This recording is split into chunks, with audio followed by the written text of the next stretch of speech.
This second lecture then, I'm talking about client programming, and I'm concentrating today on Perl and C. If you want to learn about programming in Python, then Matt Newville will be giving a lecture in, is it next Thursday? I forget whether it's Thursday or Friday. I think it's Friday. Okay. So Matt Newville will be talking about this at the next lecture if you want to be talking to learn how to program channel access in Python. But I'm talking about C and Perl, and concentrating more on Perl, as I mentioned earlier, because what I'm trying to do is teach more the concepts and the way what the API looks like than the specific detail of the individual calls. So I'm not going to go into the detail of every single channel access call, but just the sort of the higher level concepts, and it's easier to show those and to actually get usable examples and short examples if I show them in Perl than in C. So to step back a little bit, there are many possible choices of languages that we can actually use. So if we have a task to write a channel access client, then assuming that what we're actually wanting to do can't be done using MEDM, EDM, caQTDM, EpixQt, or Display Manager, or CSS Boy, which has a number of rules and scripts and things, if you're using that particular package, then there are many ways of writing clients that don't necessarily involve writing code itself, or very much code. So shell and Perl scripts that basically just call the standalone command line caget, caput, and camonitor programs, those may be able to do what it was that you want to do. Although, in general, writing scripts that call those should only be done for short scripts and not ones that are long-running. We can also write Python code using PyEpix, which is the interface that Matt will be talking about. And there's also another alternative to that. In fact, there are several Python interfaces to channel access, but the main ones are PyEpix or this thing called CoThread, which is used. It was written at Diamond and is used at Brookhaven as well. Of course, MATLAB, Octave, or Scilab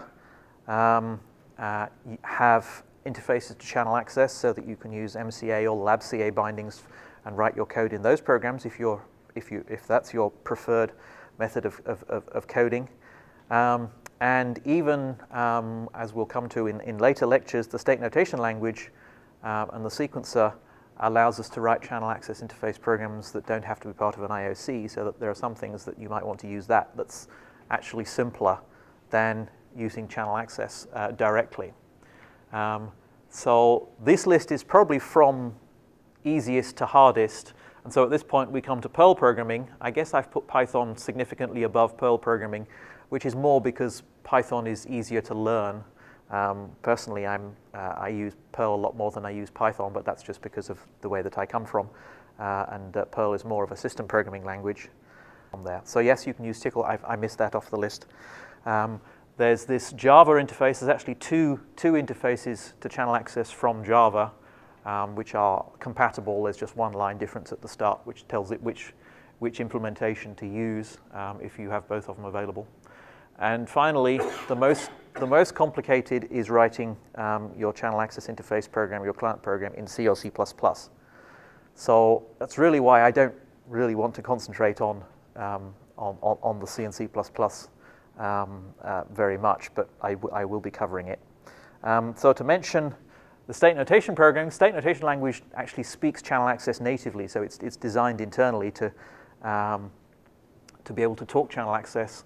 So this little piece of state notation language code here, the first 3 lines there deal with all the setup, the connection management, and data type handling. So we're saying I've got a process variable called Fred, which I'm wanting to access as a double, and I want to monitor it. So I want to see every update that comes from process variable Fred.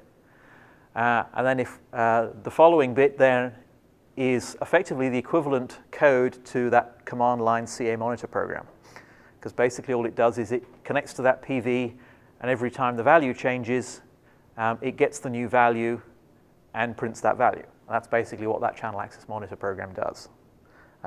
Obviously, this is a little bit simpler than channel access monitor because that accepts multiple PV names and so on, but conceptually it's doing the same thing. So that's probably the simplest way, one of the simplest ways to write programs that talk channel access. The quick acts and simple scripts approach, so using Perl, Python, Bash scripts, whatever, PHP even, you can call those command line caget and caput programs. This is useful if you just need to access one or two PVs, but in general I wouldn't suggest this for subscribing to long-term updates. So if you need to get the value of one PV, modify it, and then write it back to another, that will be fine, because if you're doing that in a one-off. But a loop that continually calls caget or caput is probably not a very good idea. Right, yes, every time you call that channel access get, channel access put program, you're sending out a search request for the particular PV or list of PVs. So you're sending out searches. All your IOCs get hit every time you send out a search request. You then get a response back, so you then set up a TCP connection.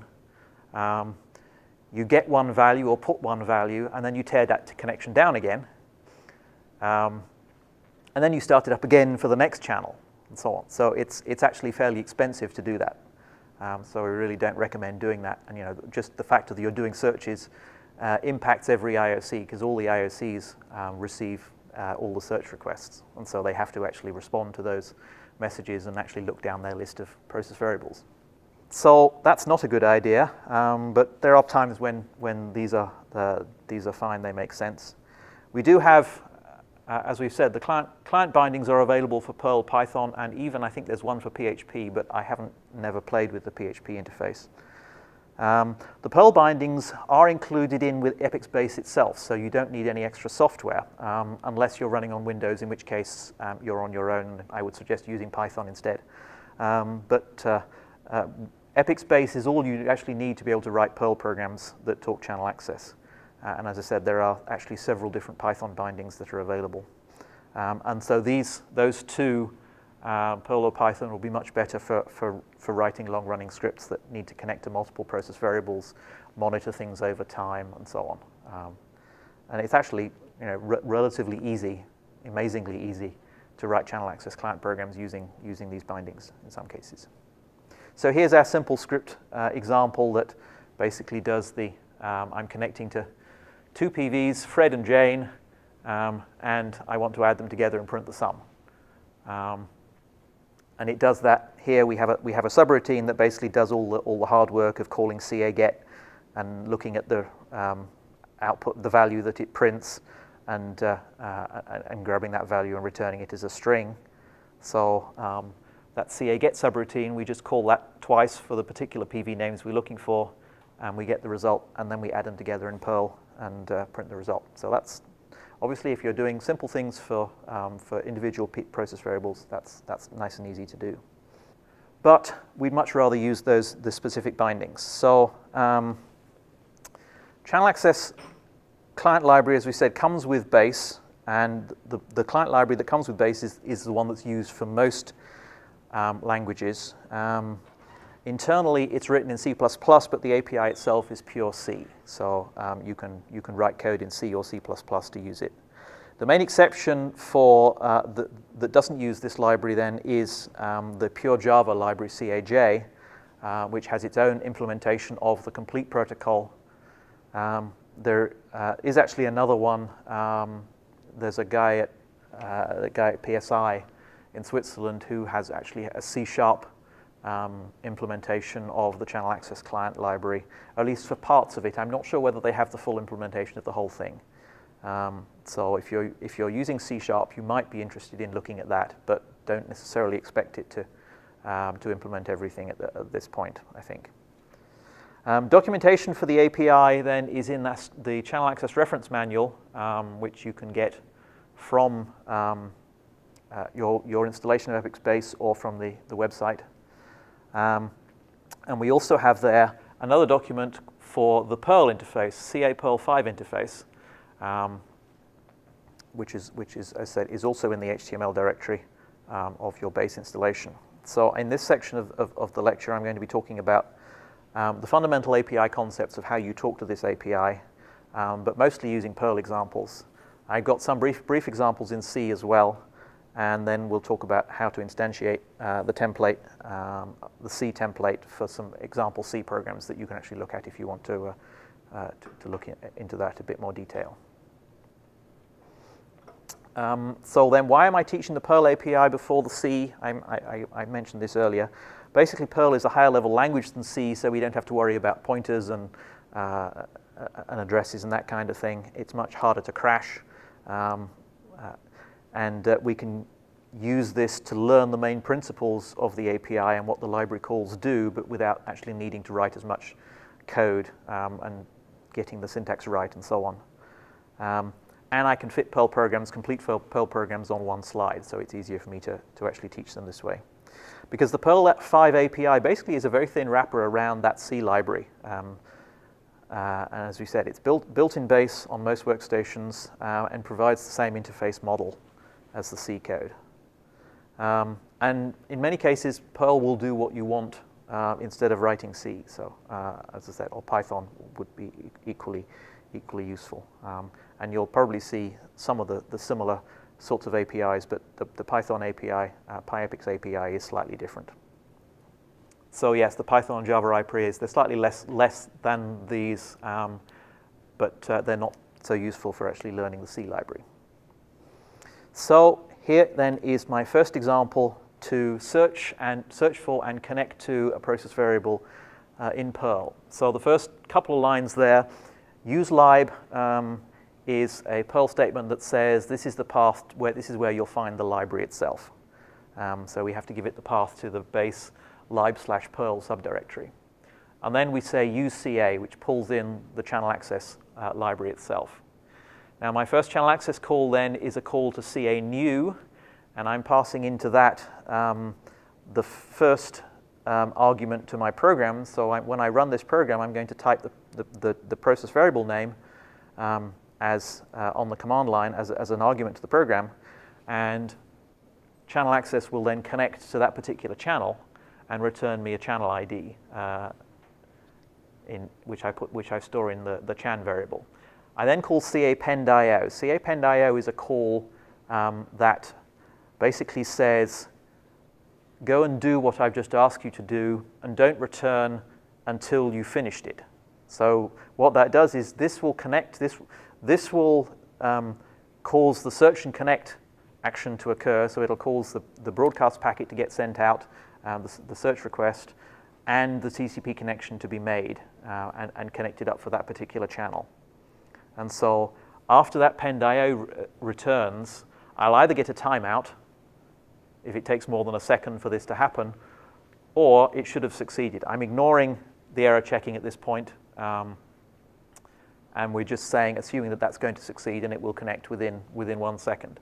So once I've got this chan object, I can then look at it. I can ask for what was the PV name that I connected to, what's its current state, i.e. is it connected or not. If it's connected, there'll be a host name it's connected to, so I can find out what the host name is of the server that it lives on. I can also then find out whether I have the ability to read or write values to that channel. So the chan read access method returns a 0 or 1, 0 meaning no access, 1 meaning access permitted. And so I can use that to print out whether I've got read access and write access to the process variable. I can also find out what the native data type is for this particular PV, so whether it's a double or a enumerated value or a character or a string, those kinds of things. So the field type tells me that. And also, if it's an array, I also get to find out what the maximum number of elements are that can fit into that particular array. So the element count tells me that. So this basically is an implementation of that caInfo Perl program, but written in Perl in one screen. Now, as I said, there's no error checking here, but this is basically all you need to do to be able to connect to a channel and find out information about the channel. Is this a C structure? Well, the chan thing is basically a Perl wrapper for an internal channel access structure, which is called a CHID, a channel ID, and that structure has all this information in it.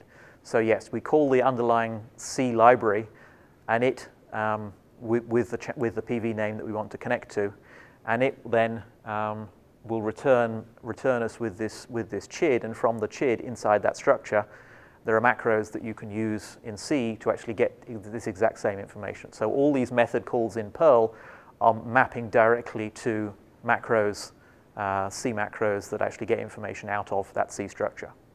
But this is just the structure that talks about the particular connection to that specific process variable name that I gave it. So yes, the CHID basically is a pointer to a structure, but that's all hidden from you. So, okay, so the next example then is we want to do a get and put to a PV. Again, I'm ignoring error checking at this point, so we still have the same use lib statement path to Perl and use CA. We want to load the channel access library. We're doing the same thing for connecting to the channel, CA new, and give it the channel name and append IO. But now we're calling the get method on this channel object. And the get method, after we've done append IO, what the get method does is it will actually send a get request, channel access get request to the server and say, what's the current value of this process variable? And it will return it. And the Perl library puts it in the value attribute of this particular channel object. So we can then print that value just by printing the chan value using the value method, and returns that value that we got from the append IO, assuming that, of course, there were no errors and everything succeeded. So we can now print out the old value. And now, in this particular case, I'm actually implementing the CA put program. So there are two arguments. The first argument is the channel name. The second argument is the new value that I actually want to put into the process variable. And so I just call the put method on my channel with my second argument, i.e. the new value that I want to put to it, and do append IO. And now at that point, I'm not really concerned about what's happening. I think there's nothing more I need to do. I want to check to see whether my put succeeded. So I do another get, call the get method again, another append IO. And now I can see whether print the new value, and we'll see whether it changed or not. So as I said, this is basically what the CA put program does, what our standard CA put program does, but written in Perl, and again, with error checking removed. My final example then, of course, is going to be CA monitor, where here we can provide, I'm only actually looking for one channel name on the command line. Normally CA monitor takes a list of channel names, but here I'm only connecting to one. But so you'll recognize the first 4 lines there, but instead of doing a get or anything like that, what I call now is the create subscription method. The create subscription method takes 2 arguments. The first one is basically the kind of subscription, and nowadays there are 4 different kinds of subscriptions, and you can put multiple letters in this first argument. So V is for a value monitor. So anytime the value of the process variable changes, I will get a value monitor. So I'm asking for value updates. There are also alarm updates. So if the alarm state of the process variable changes, I would get back from those. There's a log. There's a log subscription, which is for archivers. So there are 2 kinds of value updates, and the log update is basically similar to the value update, but it gets sent less often in many cases. So, and then the 4th one is, I think it's a P, and that's for metadata changes. So if this process variable were an enumerated type, and the list of possible enumerated strings changes, I would get one of those updates. So that's sort of more detail, but anyway, you've got 4 different choices there, so you have to specify what kind of monitor you want. And the second argument then to create subscription is a reference to a subroutine. In this particular case, it's a reference to my val callback subroutine. What I'm saying is whenever there is a new value that comes in from channel access on this particular channel, call that subroutine with the information that you got back from channel access. And now, after my create subscription call, the next line is not a CA append IO. it's actually see append event of 0. Now the 0 means wait forever, so this call will never return. And what pend event does is it basically says, okay, I'm finished with all the coding that I want to do at this point, and you're telling channel access, go away, monitor the network, do all the work that you need. Now you can, instead of a 0, you can put a time limit in there so that you can say 5 seconds or whatever, so that you can say, process this for this period of time, or 0.1 seconds, whatever. Process this for this period of time, and then return. So there are times when you want to use that. In most cases, though, for event-driven programming, which is what this is starting to become, and I'll talk about that a bit more later, you really want to spend all your, to write all the rest of your program in callback subroutines. We'll come back to that. So within my callback subroutine then, whenever I get a new value that comes in from the IOC, this val callback subroutine will be run, and it gets passed 3 arguments. The first one is the channel ID, that's exactly the same value that I got up further from my return from my CA new statement. The second one is a status that tells me information about this particular value update, i.e. whether it was good or not. And the third one is the data that we actually got back from the client, from the IOC rather. So once I've got those 3 variables, those 3 values, I can then look at the status, and assuming that I don't have an error in that status, then I know that my data is valid, so I can then print the PV name and its value. So what will happen is we create the subscription to this one channel, and we say to channel access, go away and do all the work forever. And every time a new value comes in, this value callback subroutine gets called. We pull out the channel name and the value that we got from that update, and we print that, and then we return. And now channel access goes away and keeps doing its monitoring. Another value update comes in, and we get called, and so on. So basically, every time there's a new value, we get called and we reprint the line. So this is event-driven programming. Whenever there's an event from the outside world that we're monitoring, we respond to that event by processing, printing, doing whatever it is that we need to do as a result of that event. Now, I haven't talked about error checking yet. Let's think about that a little bit. What happens if my IOC got turned off and I ran the program, but my search fails? Well, in this particular case, caExample.c will time out, and the Perl channel access library will then throw a Perl exception and die. So our program will exit. But because it's dying, it actually prints out this error message. In this particular case, it's going to be a timeout. We said, wait for 1 second for this pend.io to complete. And in this particular case, it says, I couldn't complete the operation within the 1 second that you've asked me for.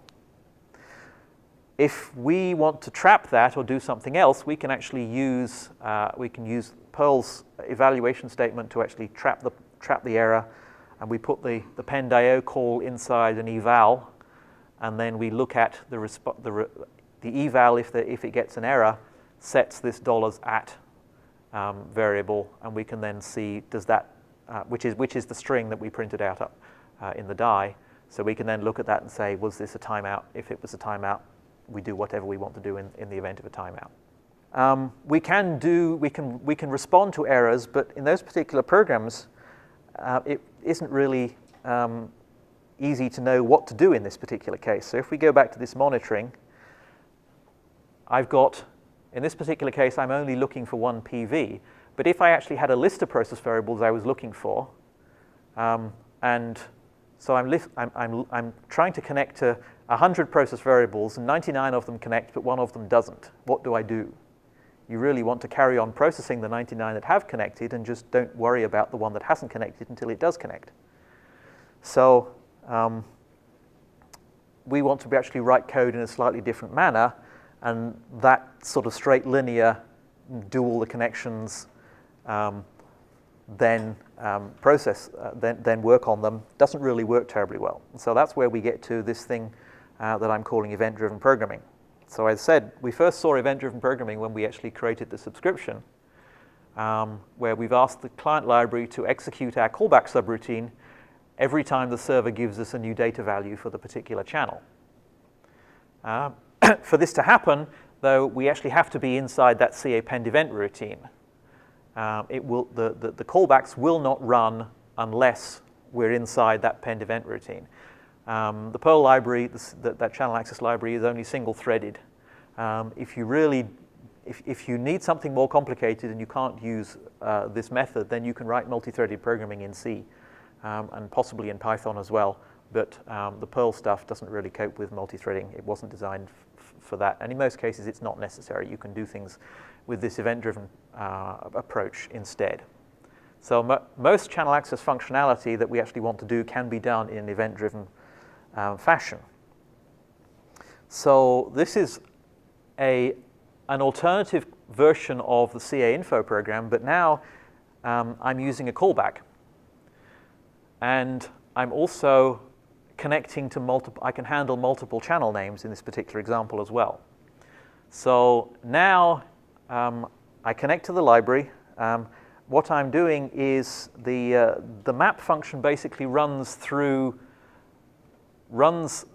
code inside the squiggly brackets as many times as there are arguments in the argv list on the end, and each time it sets the $_ variable to the next value in the argument list. So I can run this program and give it 3 or 4 process variable names, or as many as I like, and it will run canew once for every one of those names that I give it. And I will get back from there a list of my channels, channel IDs. Then I call caPend event. Actually, there probably should be a call to caFlushIO in this, but we'll come back to that. So what I'm doing is I'm connecting all the channels that the user asked for. But as well as the channel name, remember in my canew, before we only passed in the channel name. In this case, I'm also passing it a reference to a subroutine. So this is my connection callback subroutine. And in this particular case, what will happen is it will call this subroutine every time the connection state of the process variable changes. Now, the first time that happens, it's going to be when we connect to the process variable. But if this is a long-running program, which in this case it is, that connection state, somebody may turn off the IOC, and so our connection state may go from connected to disconnected, and then later it may reconnect again. And as long as this program is still running, that connection subroutine will get called every time the state changes, every time there's a transition from connected to disconnected or disconnected to connected. And so what's different in this program is instead of doing a pend.io and assuming that the channel is connected, now only when my connection callback handles, I will print the value, the state, the host name, and so on of this particular process variable. So now, as I said, I can pass in multiple process variables to this program, and it runs forever. But it will also, so it'll print out, as it connects to each of the IOCs, it'll print out that information. But if someone turns off one of those IOCs that I'm connected to, it'll then print out another information about the channels that I had connected on that IOC. So it'll call back this callback again for the disconnect callback. And in that particular case, the state, the second printf line there, will go from connected to disconnected. So this is that caInfo program again, but it's extended and it's using callbacks. So we're coping with channel connections and disconnections. And for long-running programs, you need to think about those kinds of things. What happens if you want to start your program while the IOC is turned off? You need to be able to cope with the fact that the channel may not connect immediately. So caPend.io is really not as useful for some of those kinds of programs. This is, again, the CA monitor program, but now as well as just using callbacks for my values, my subscription value updates, I'm also using a connection callback, and I actually set up my subscription within the connection callback. So let's look at that in a little bit more detail. So I'm connecting all my channels, I'm running map and calling ca new for each of those arguments, each of the command line arguments.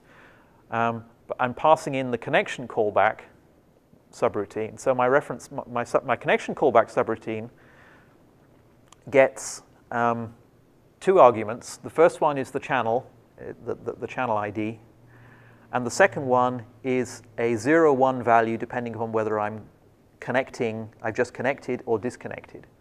And what we want in this particular case is I only actually want to set up my subscription, my value subscription to this particular channel if I'm not already monitoring it. So I only connect when the channel has come up and when I'm not already monitoring that particular channel. So I have the if conditional. I only call my create subscription if the channel is up and I haven't already got a monitor connected for that particular channel.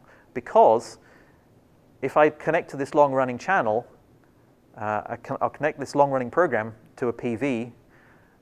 It connects. Somebody turns the IOC off and back on again. I do not want to set up my channel access subscription a second time. Channel access remembers that I've asked for a subscription on a particular PV, even when the IOC goes away and comes back. So I have to be careful not to reconnect the subscription, because then I would end up with 2 connections to the same channel, which I don't want. The value callback thing here is the same, but basically this is showing you that you can call channel access methods and routines from within your callback routines. And in fact, that's very common. It's actually something that you almost always want to be doing. We haven't talked yet about data types. I sort of swept that under the rug, because in most cases the data I/O routines handle data types automatically. So that ChanGet method that we call that I mentioned earlier fetches one element. So if you're connecting to an array, you'll only get the first element in the channel's native type. So if it's a double, it'll come over as a double. If it's an integer, it'll come over as a long. If it's a string, it'll come over as a string. And that value, whatever that value was, is returned by the value method on that channel. So the get then does not support arrays at all. And there's reasons behind that, basically associated with the fact that we have to store a copy. If you call get, somewhere you have to have a copy of all the data that you actually get back. And the channel access client library does not itself store the values, because it doesn't want to. It doesn't want to be responsible for managing memory. So it relies on the user to manage memory. And in the C API, the get routine, you actually have to pass in the pointer to the memory that you actually want channel access to put the value into. But it will actually get set during your pend.io call, or sometime when you're not necessarily listening and you have to wait. You mustn't actually access the buffer that you gave it until you know that the value has returned. And the Perl API, I simplify that. I basically say get gets a single value. I can provide storage for a single value, and that's no problem. But if this could be an array of 1 million pixels, I don't want to be having to store 1 million pixels. I don't know how long to keep that data, and so on. So we simplify it and say just get. My get API just supports single values. If you want anything more complicated, or to handle arrays, then you have to use some of these other methods. So get callback will fetch all the elements in the channel's native type, but the argument to get callback, the first argument to get callback, is a reference to a subroutine. And so what happens there is the subroutine gets called and given the data. So now the subroutine takes that data and does whatever it needs to do with it. Channel access doesn't need to keep a copy of all the data for as long as it likes. It just needs to have that copy available while it's calling your subroutine. But get callback can also take some optional arguments as well for a data type and a count. If this is an array, you can specify how many array elements you want to get. So you can override. So get callback by default will fetch all the elements in the channel's native type. So if it's a 100-element array, it will give you 100 elements, assuming the IOC gives you that 100 elements. But as I said, so you can change that. If you only want 5, you can specify 5 as an argument to the get callback. And you can also say, I don't actually want to use the native type. I want to use this other type. So the process variable might be a double, but you're only interested in an integer, say. Or it might be an enum, and you actually want it as a string. The create subscription call by default requests all elements in the channel's native type again, and similarly it has type and count arguments so that you can specify for this particular subscription, I want this number of elements or get them as this particular type. The put routine, the put method, only puts values in the channel's native type. There's no way of specifying a specific type, but the value argument that you give it can be an array, or it can be a scalar, so that you can give it a string even, and if the process variable is an integer, it will try and convert that string into an integer for you. Channel access will also does type conversions internally, but in this particular case, I think the client library, the Perl library will do that. So we can put either an array or a single value. And then the fourth method then is something called put callback. Put callback is fairly similar to put, but it also has a subroutine. And this subroutine will get called when the put has completed on the IOC. Now you may think, well, you just put the value and then you're done. But that's not necessarily the case. The put that you're doing may trigger a 3-hour exposure of a camera or something like that. And so in that particular case, it may be that the process variable doesn't actually complete that operation until the end of the 3-hour exposure. And in that particular case, my subroutine that I passed into the put callback will not be executed until that 3 hours is over, assuming my program is still running. And so that's very useful for finding out when the IOC operation has completed. Now there's special logic inside the IOC for taking care of that and keeping track of when a particular operation has completed. There's actually quite some quite complicated code in there to do that. But put callback is a very useful thing for control systems. You don't have to do other methods for finding out when operations have done. And again, as with the put, the value that you pass into the put callback, you can pass in a scalar or an array, and that it will automatically adjust the types as it can. I haven't told you about the data types. The type argument itself, it's actually a string, and it names one of a number of database request types, which are defined by the Channel Access Reference Manual. So the names that you actually want to use there are listed in the Channel Access Reference Manual. You'll have to go to it there for a complete list. For all those count arguments that I talked about on the previous slide, then that argument is an integer, which is the number of elements. If you request an array, then the callback subroutine, which gives you the data value, the value of that data variable changes. So if you requested an array, you won't get back a single scalar. You'll get back a reference to an array, a Perl array. And so you have to change the syntax slightly as to how you actually access that data within Perl if you're requesting arrays. An array basically means something with more than one value. You can't have an array of one values. There are also composite types. So the DBR types, normally the sort of the basic types are DBR char, DBR long, DBR double, DBR string. Those are the basic types. But then there are some additional composite types that add additional information like the current alarm status and severity, or the timestamp, or if it's an enumerated type, what the set of possible enumeration strings are. If you may have control limits, alarm limits, and so on, those kinds of things. So those are all available through here. So if you do a get of a composite type, then that data argument again becomes not an array reference, but a reference to a hash, a Perl hash, and the hash then provides all that, it's like a structure, it provides all the different parts of the structure so that you can get all the information that you need based on that particular type. And there's documentation in for the channel access Perl library that tells you what those hash elements are named, how you access those. This is the end of the Perl stuff for now. We'll come back to Perl when we actually get to the tutorial session, but for now that's the end of Perl. So let's move on to channel access from C. There is one major C header file that you have to include to be able to use these, caDef.h. That actually itself includes various other headers, db_access.h and channel access errors and event masks and so on. So those things get included automatically by caDef, so you don't need to worry about those.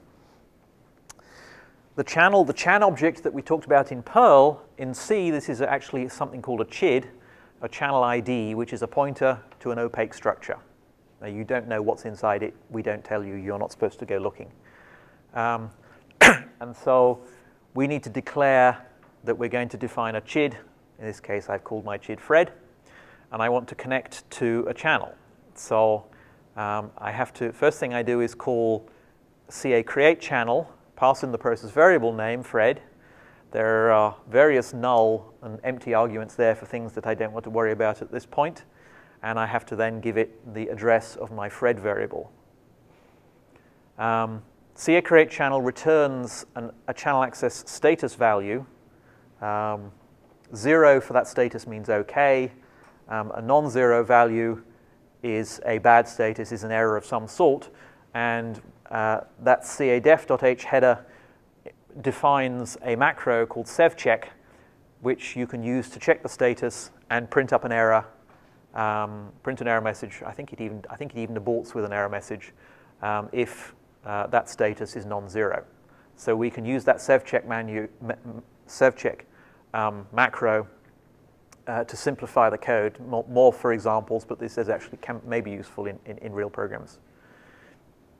So we call caCreateChannel and then use sevcheck to make sure that we didn't provide any funny values, like a null PV name would probably give an error in that particular case. And then we call caPend.io, which is very similar to Perl, and we pass in a time, how long we actually want it to wait to actually work on that operation.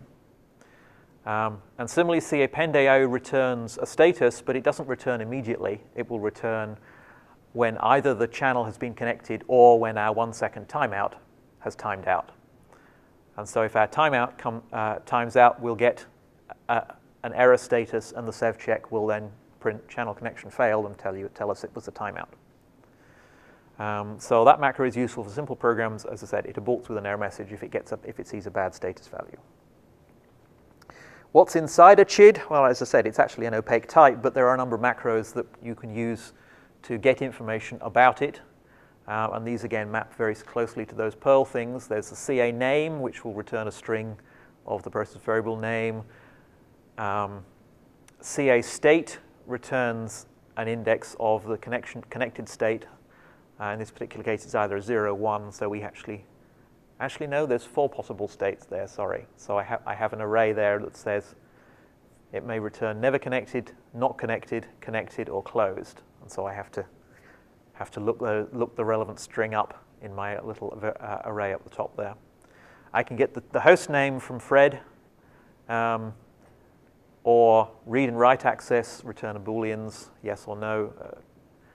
And also, I can also find out the native field type of the channel. So ca field type will return me my native field type, and then channel access provides a useful macro called dbr type to text that, given a dbr type number, will returns a string representation of that, which I can then print.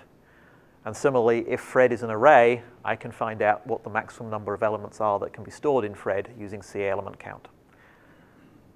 So finally, we're finished with Fred, and we need to release release the memory back inside the server, and so we have to call caClearChannel. And that's something you don't have to do with Perl because it just happens automatically. So those two slides allow us to connect to a channel and print out information from within that channel. So this is analogous to that caInfo program again. It's doing the same thing as caInfo. If we want to write to a channel, assuming we've already got Fred connected, then we can call caPut. And the first argument to caPut is the data type that we're providing. If it doesn't matter what the data type of Fred is, Fred could be a double. But in this particular case, I'm saying I'm providing you with a string. And I'm going to rely on channel access, the client library, and or the IOC. In this particular case, it'll happen down on the IOC to convert my string 10 into the double that Fred is in this particular case. So I pass in to caPut, I give it the data type, the channel ID, and the actual value, the pointer to the value. So if dbr string is just your usual C string array of characters, up to maximum of 40 characters long. But you can use any of the standard primitive types there, and you would pass in a pointer to your double value if you were sending it as a double, a dbr double, say, and those kinds of things. After doing the caPut, I want to call caFlushIO because channel access will not necessarily push my put request out to the network immediately. What it tries to do is collect as much data going out to the IOC as it can. It buffers it all up internally and sends it all out in a single packet rather than sending out lots of short packets. So I may have 100 puts that I'm doing to the same IOC on different PVs. So I could call caPut 100 times and then call caFlushIO, and it wouldn't necessarily send out that information, send out those puts until I've called the flush.io. Now, if the puts actually fill up a complete packet, it will push them out early, but it will basically buffer up as much as it can. And it's not until you call the caFlushIO that would necessarily finish the operation and actually tell the IOC do these puts. So the put is the flush is an essential operation, and you'll even find that with the Perl stuff. There's a caFlushIO Perl call, which you might need to use when you're doing puts. It it matters when you're doing gets as well, because it won't necessarily trigger the get until you asked it to flush. So you can set up 100 gets and then do the flush, and until you flush it, it won't necessarily send out the requests and actually contact the IOC to try and save network bandwidth. Remember, channel access was written in the days when networks were 10 megabit. So network bandwidth was a resource to be careful of. We can also pass in arrays. Here we're using a slightly different call. In this particular case, we're calling caArrayPut and passing in the array of the data. So I'm passing in 5 doubles here. So I declare my array of data and set it, and then caArrayPut the data type, which is a double. There are 5 elements to this array, and then the channel ID and the actual pointer to the data itself. And similarly, all these routines return status values, which we need to check severity of and call flushes. Other data types, if you want to look at to see what the other data types are, then the db_access.h file, which you'll find in the base include directory, is where all these data types are defined that you can use. So that's the place to go looking for them. They're also described in the channel access reference manual, but you don't have the full detail as to what all the field names are, all the member names that you actually need to use. So db_access, not to be confused with db capital A access without the underscore. That's a different header file which has which may look similar but does not have the same data types in it. So do not use DB capital access. DB underscore access is the one that's relevant to channel access. If we want to read from a PV, I did puts first because they're actually slightly simpler. So here we're doing a get. I have to set up various pieces of information. I have storage for the double value that I'm asking for, and I want to be able to show what my alarm severities are. So I have a way of converting those alarm severities to text. So I call caGet, and in this case I'm asking for this type called a DBR time double. And a DBR time double, basically it's a it has the double value, and it also has a timestamp. So that will tell me what time the server had assigned to this particular process variable when it got that particular value. So caGet, again, pass in the data type, the channel ID, and a pointer to the structure that I want channel access to fill in. And then I call caPendIO. I'm assuming this is going to return within 1 second, and then I can print out the information about the process variable. So I can print a PV name just from the CHID as before, but now to get the value, I go to the .value member of my val structure. I convert the val.severity member into text and print that as a string, and also I get the status, which is that's alarm status and severity. The status is a bit more complicated because it has a lot more members, a lot more possible values. So I'm not bothering with those. I could have done the same thing that I did with the severity there, but I just didn't bother. Now that's pretty much most of what I'm going to show you on slides for these things. If you want to look more into the C programming, then I would strongly suggest you looking at using the make-base app template that we provide that actually gives you the source code for 2 channel access client programs written in C. So, and you can actually run these. If you're more interested in C programming than Perl programming, you can do that on the training accounts on these machines here. So you basically need to create a directory and run make-base app. Tell it your template is you want to be a template called caClient, and give it the name of a directory to install it into, and the make-base app will instantiate a directory, a subdirectory called caClient with these 2 programs that you can then look at and see what simple channel access programming in C looks like. So to run them, so you type make to build them, and then you can run the CA. The first example is just does a caGet. So you run your caExample program and pass it in a process variable name. In this case, I've called IDO1:shutter. The second program, caMonitor, doesn't actually take a list on the command line. It takes a file name, and it opens that file and gets the list of process variable names from out of that file. So we have to create a file, which I've called PV file in this case, with the process variable name, but you can put as many process variable names as you like into that file, and then caMonitor will open the file that you get the process variable names out of that, connect to all the channels, and monitor those channels. And that uses the caMonitor is the sort of the better example to start from. That's an event-driven program.